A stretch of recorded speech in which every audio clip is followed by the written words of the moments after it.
नमस्कार दोस्तों, जय भोलेनाथ। स्वागत है आप सभी का फिर से एक बार हमारे इस YouTube चैनल पर। दोस्तों, आज कुंभ राशि के महाराशिफल के बारे में बात करेंगे, यानी कि आने वाला समय कुंभ राशि वालों के लिए कैसा रहेगा। नमस्कार दोस्तों, स्वागत है आप सभी का फिर से एक बार हमारे इस YouTube चैनल पर। दोस्तों, सोमवार का दिन भगवान भोलेनाथ को समर्पित माना जाता है। ज्योतिष शास्त्र में कोई न कोई दिन किसी न किसी ग्रह से जुड़ा हुआ है। ठीक इसी प्रकार सोमवार का दिन भी चंद्रमा से जुड़ा हुआ दिन माना जाता है। अगर जन्म कुंडली में चंद्रमा कमजोर हो तो आप सोमवार के दिन कई प्रकार के प्रयोग करके अपने चंद्रमा को बलवान बना सकते हैं। दोस्तों, ज्योतिष शास्त्र में कई प्रकार के राजयोगों के बारे में वर्णन देखने को मिलता है। उन्हीं में से एक गजकेसरी राज्यों को भी माना जाता है। यह एक प्रबल और शक्तिशाली राजयोग होता है जो जातक को उसके जीवन में सब कुछ प्रदान कर देता है। जी हाँ दोस्तों, जिस व्यक्ति की कुंडली में गजकेसरी राजयोग होता है उस व्यक्ति को अपने जीवन के हर क्षेत्र में सफलता की प्राप्ति होती है। जहाँ भी जाता है मान सम्मान और ऐश्वर्य की प्राप्ति होती है। वह व्यक्ति चाहे कितना भी गरीब परिवार में क्यों न जन्मा हो, वह व्यक्ति एक न एक दिन अपने कर्म के बदौलत एक ऐसे मुकाम पर पहुँच जाता है जिसके सपने कई लोग देखा करते हैं। दोस्तों, जब किसी की जन्म कुंडली में गजकेसरी राज्यों का निर्माण होता है तो ठीक इसी प्रकार रिजल्ट देखने को मिलता है। आपको बता दें, गजकेसरी नामक राजयोग का निर्माण चंद्रमा और गुरु इन दोनों ग्रहों की युति से बनता है। जब कुंडली के किसी भी भाव में यह दोनों ग्रह आपस में युति बनाते हैं तो गजकेसरी योग का निर्माण होता है। दोस्तों, गजकेसरी योग का प्रभाव तब और ज्यादा बढ़ जाता है जब यह राजयोग केंद्र या फिर त्रिकोण में बनता है।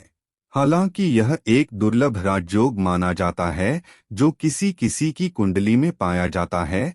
लेकिन दोस्तों, अगर आपकी जन्म कुंडली में यह राजयोग मौजूद नहीं है तो आपको निराश होने की जरूरत नहीं है। आप कुछ उपाय करके इस राजयोग को अपने जीवन में जागृत कर सकते हैं।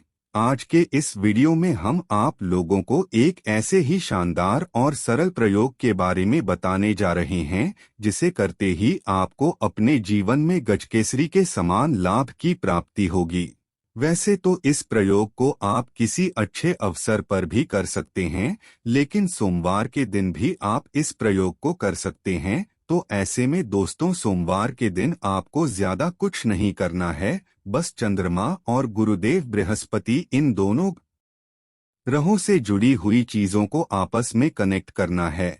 अगर आप ऐसा करेंगे तो आपके लिए गजकेसरी नामक राजयोग जागृत हो जाएगा और आपको अपने जीवन में कई प्रकार से श्रेष्ठ लाभ प्रदान करेगा। यानी कि आज के इस वीडियो में हम आप लोगों को दो ऐसी चीजों के बारे में बताने जा रहे हैं जिन्हें आपको आपस में कनेक्ट करना है।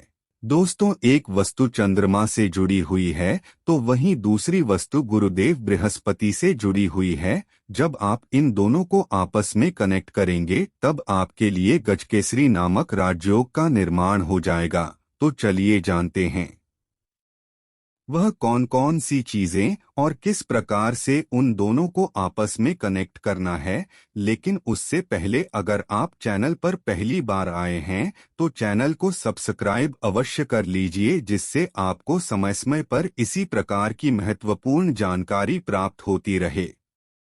तो दोस्तों, यह जो दो वस्तु आपको आपस में कनेक्ट करना है यह आपकी रसोई में ही मौजूद है, जिसका इस्तेमाल आप रोजाना करते हैं। एक तो हुआ आपकी हल्दी। हल्दी को गुरुदेव बृहस्पति से संबंधित वस्तु कहा जाता है। दोस्तों, हल्दी न सिर्फ स्वास्थ्य के लिए लाभदायक होता है बल्कि यह ज्योतिष शास्त्र के मुताबिक गुरुदेव बृहस्पति को प्रसन्न करने के लिए एक बहुत ही सरल और आसान वस्तु माना जाता है।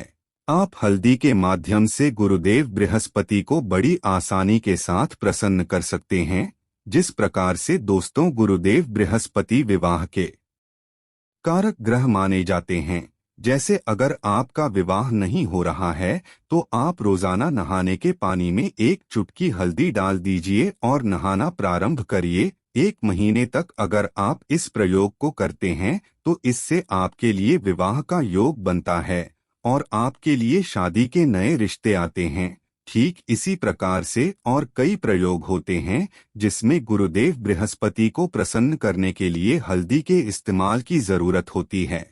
तो दोस्तों, आज के दिन आपको हल्दी के डिब्बे में 11 चावल के दाने डाल देना है। सफेद रंग के चावल आपको डालना है। आप एक थैले में 11 चावल के दाने डालकर उसे अपने घर के हल्दी के डिब्बे में डाल सकते हैं। दोस्तों, चावल के दाने का संबंध चंद्रमा से होता है। जब चावल हल्दी से जाकर के मिलेगा तो इससे गुरुदेव बृहस्पति और चंद्रमा आपस में कनेक्ट होंगे, जिससे आपको गजकेसरी योग के समान लाभ की प्राप्ति होगी।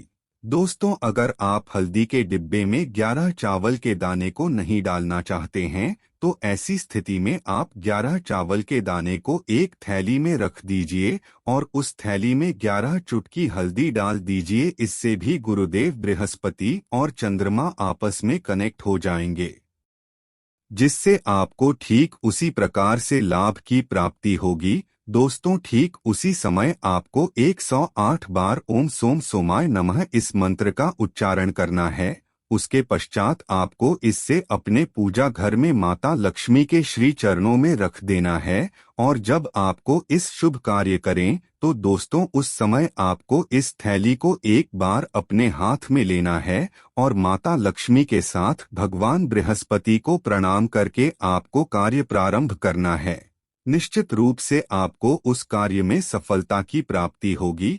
अगर आपकी कोई विशेष मनोकामना है तो आप उस थैली को पकड़कर के अपनी मनोकामना बोल सकते हैं। इससे आपकी मनोकामना भी पूरी हो जाएगी।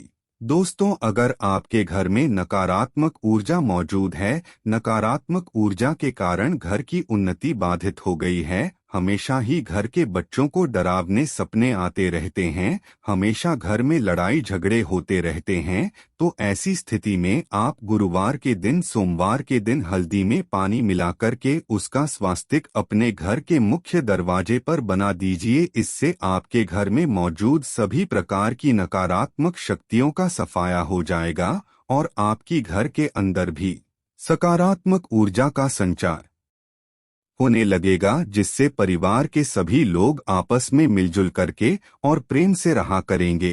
तो मित्रों, आज के लिए बस इतना ही। फिर मुलाकात होगी एक नए और ताजा एपिसोड में। तब तक के लिए नमस्कार।